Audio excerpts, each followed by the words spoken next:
오즈의 마법사 제 16장 위대한 사기꾼의 마법. 다음 날 아침이 밝아오자 허수아비는 해맑은 미소를 지으며 친구들에게 들뜬 목소리로 이야기했어요. 얘들아, 나 좀 축하해줘. 드디어 오즈를 만나러 갈 수 있게 됐어. 그곳에서 내 머리에 멋진 뇌를 얻게 될 거야. 그의 목소리에는 기대감이 가득했어요.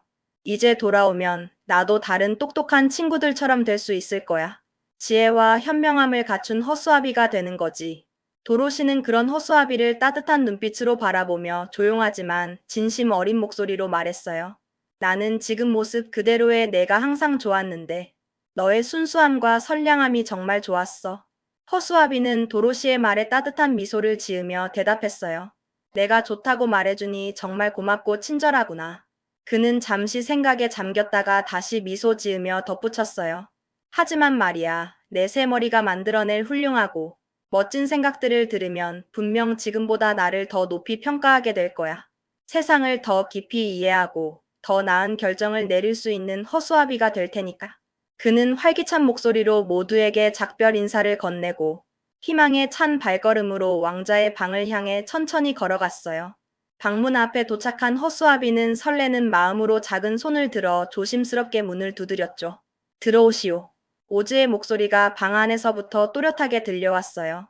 허수아비는 문을 열고 조심스럽게 방 안으로 들어섰어요.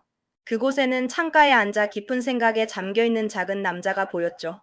오즈는 마치 허수아비가 들어온 것도 모르는 듯 창밖만을 응시하고 있었어요. 뇌를 받으러 왔어요. 허수아비는 오즈의 등 뒤에 서서 조금 불안하면서도 간절한 목소리로 말을 건넜어요. 오즈는 그제야 천천히 허수아비를 돌아보며 대답했어요. 아, 그래요. 당신이 그 허수아비로군요.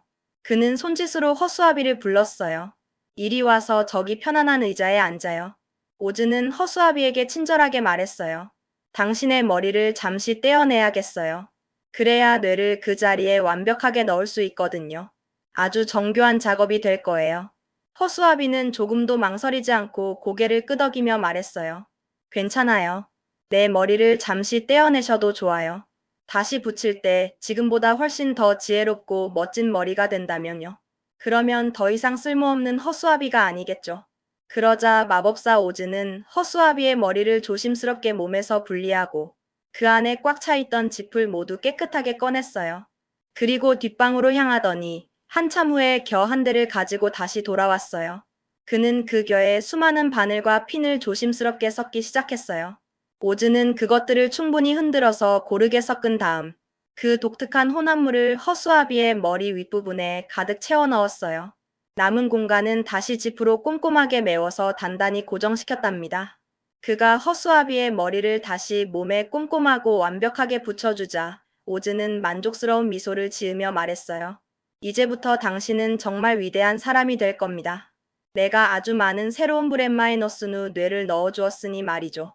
이 뇌는 당신을 세상에서 가장 현명한 허수아비로 만들어줄 거예요. 허수아비는 자신의 가장 큰 소원이 드디어 이루어졌다는 사실에 너무나 기뻤어요. 벅찬 감동에 가슴이 벅차오르는 것을 느꼈죠.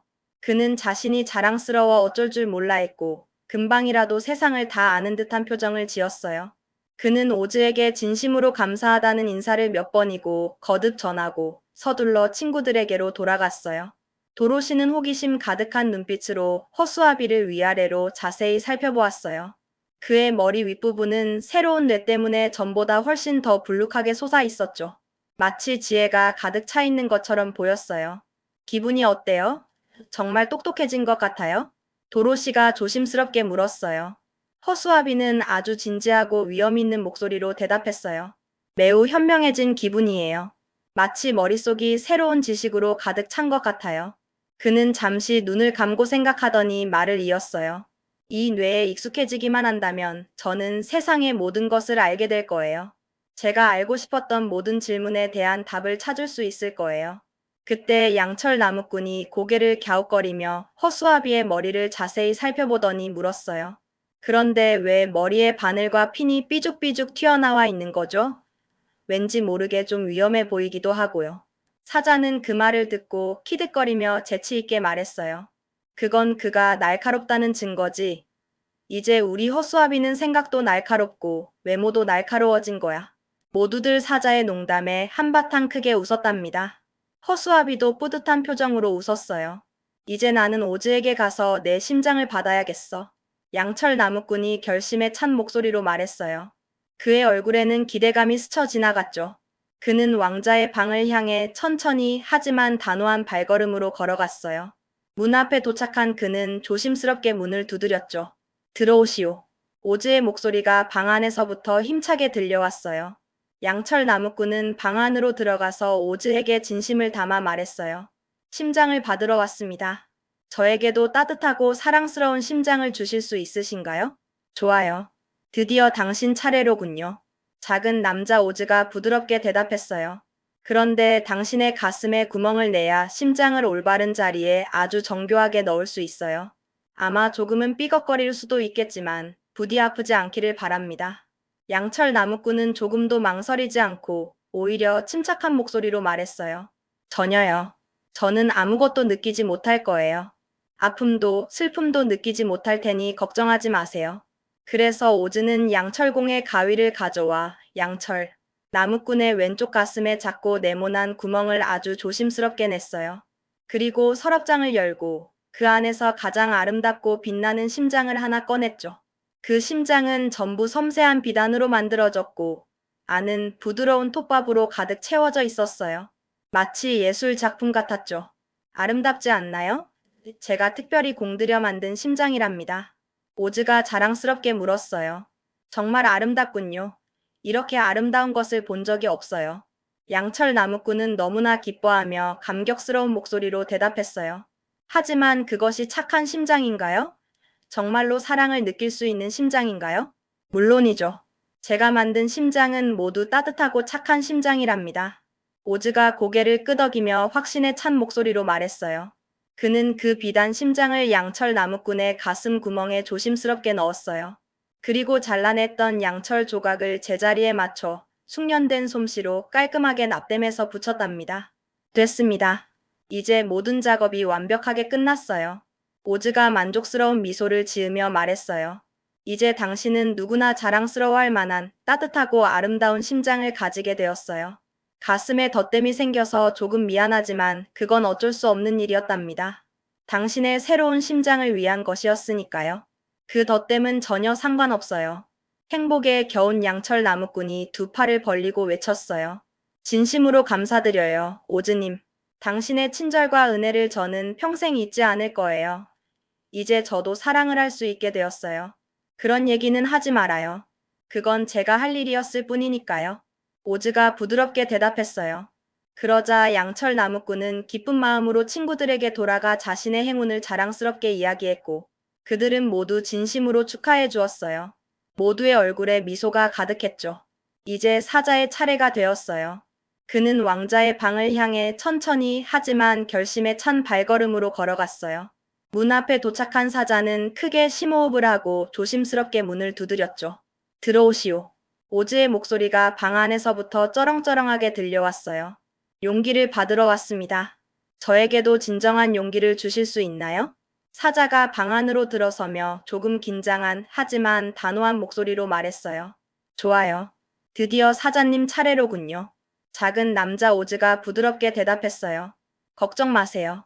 제가 용기를 가져오지요. 그는 찬장으로 걸어가더니 높은 선반 위에 놓여있던 사각형의 초록색 병을 조심스럽게 꺼냈어요. 그 안에 신비로운 액체를 아름답게 조각된 초록빛 금접시에 조심스럽게 따랐죠. 겁 많은 사자 앞에 그것을 내려놓자 사자는 킁킁 냄새를 맡으며 마음에 들지 않는 듯 으르렁거렸어요. 왠지 모르게 꺼림칙한 기분이 들었나 봐요. 그러자 마법사 오즈는 단호한 목소리로 말했어요. 마시세요. 이것이 당신의 용기가 될 겁니다. 이건 대체 뭐죠? 제가 이걸 마셔야 하는 건가요? 사자가 떨리는 목소리로 물었어요. 그의 눈빛에는 여전히 두려움이 서려 있었죠. 글쎄요. 이것의 정체는 중요하지 않아요. 오즈가 차분하게 대답했어요. 이것이 당신 안에 들어가면 그건 분명 용기가 될 겁니다. 아시다시피 진정한 용기는 언제나 사람의 마음속 깊은 곳에 있는 것이지요. 그러니 이것은 당신이 마시기 전까지는 단순한 액체에 불과해요. 하지만 당신이 마시는 순간 그것은 당신 내면의 용기를 일깨우는 촉매제가 될 겁니다. 그러니 가능한 한 빨리 주저하지 말고 마시기를 권합니다. 당신의 용기를 깨워야 할 때니까요. 사자는 더 이상 망설이지 않았어요. 오즈의 말을 듣고 용기를 얻었는지 그는 그릇이 완전히 빌 때까지 접시에 담긴 액체를 한 번에 마셨어요. 이제 기분이 어떤가요? 몸속에 용기가 솟아나는 것을 느끼나요? 오즈가 따뜻하게 물었어요. 용기로 가득 찬 기분입니다. 온몸에 힘이 넘쳐나는 것 같아요. 사자가 우렁찬 목소리로 대답했어요. 그의 눈빛에는 자신감이 빛났죠. 그는 기쁜 마음으로 친구들에게 돌아가 자신의 행운과 용기를 자랑스럽게 이야기했고, 친구들도 모두 진심으로 축하해주며 함께 기뻐했어요. 모두가 각자의 소원을 이루고 기뻐하는 모습을 보며 홀로 남은 오즈는 혼자서 잔잔하게 미소 지으며 생각에 잠겼어요. 허수아비와 양철 나무꾼, 그리고 사자에게 그들이 간절히 원한다고 믿었던 것을 모두 성공적으로 주었다는 사실에 내심 즐거웠죠. 이렇게 될 수밖에 없었지. 어쩔 수 없는 일이었어. 그가 작게 중얼거렸어요. 그의 목소리에는 복잡한 감정이 섞여 있었죠. 이 모든 사람들이 다들 불가능해 보이는 일을 나에게 해달라고 굳게 믿게 만드니 내가 어떻게 사기꾼이 되지 않을 수 있겠는가? 때로는 믿음이 현실을 만드는 법이지. 허수아비와 사자, 그리고 양철 나무꾼을 행복하게 만드는 건 정말 쉬운 일이었어. 그들은 내가 무엇이든 할 수 있는 전능한 존재라고 순진하게 상상했으니까. 하지만 도로시를 캔자스에 있는 집으로 안전하게 돌려보내려면 단순히 상상만으로는 부족해. 그녀의 그리움을 채워줄 실질적인 방법을 찾아야만 해. 도대체 그걸 어떻게 해야 할지 모르겠군. 이건 정말 어려운 문제야. 오즈는 한숨을 쉬며 깊은 고민에 빠졌어요. 그의 얼굴에는 걱정이 가득했답니다.